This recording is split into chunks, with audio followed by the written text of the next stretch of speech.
Hello and welcome to Envision. I'm Deanne Conrad, Community Relations Supervisor with the Sioux Falls School District. Dr. Brian Maher is our superintendent.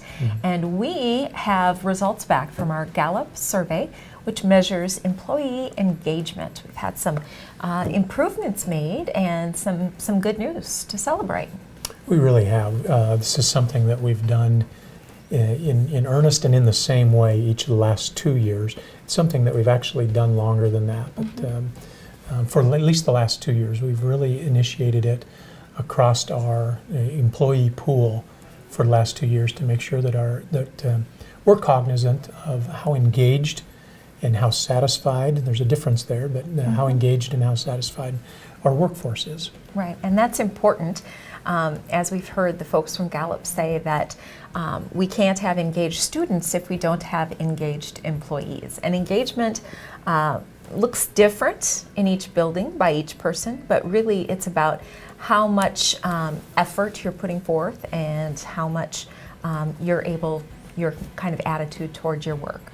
I would say even your passion for your work. Sure. It's not just showing up and doing a job, but it's having a passion for what you do. And you know, when Gallup was here, they talked about how folks who are engaged really bring that passion to work on a consistently high level. Also, the folks who are engaged really drive innovation.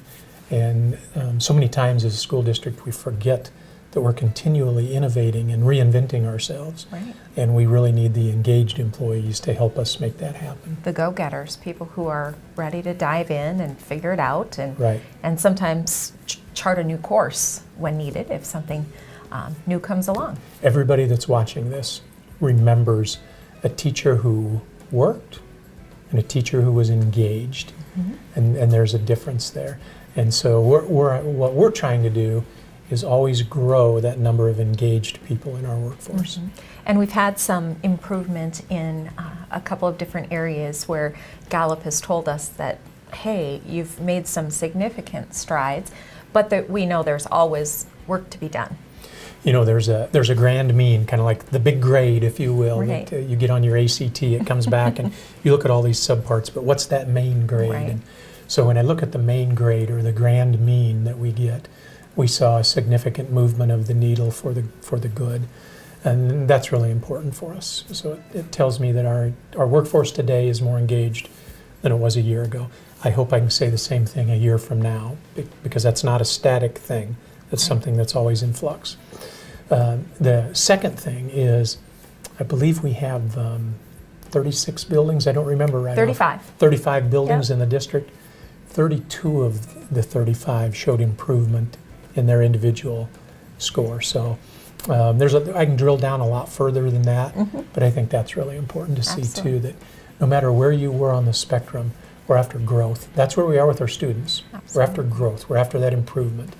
And so for 32 out of our 35 buildings to say we grew, that's awesome. And that's something we'll be after again next year. Right, and now the important work is that administrators take this information back to their staff, share it with them, and then develop a plan of action to improve on an area that could use some improvement. Yep, that's exactly right.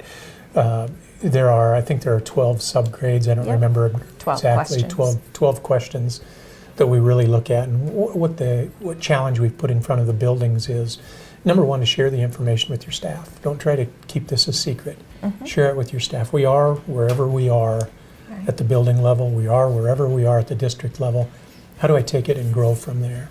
And I think it's important for each of our building level then to say, what one or two areas do I want to focus on and get better at during this coming year, so that a year from now I can celebrate growth again. That's the key. Yeah, moving the needle just a little bit at a time. Right. Very good.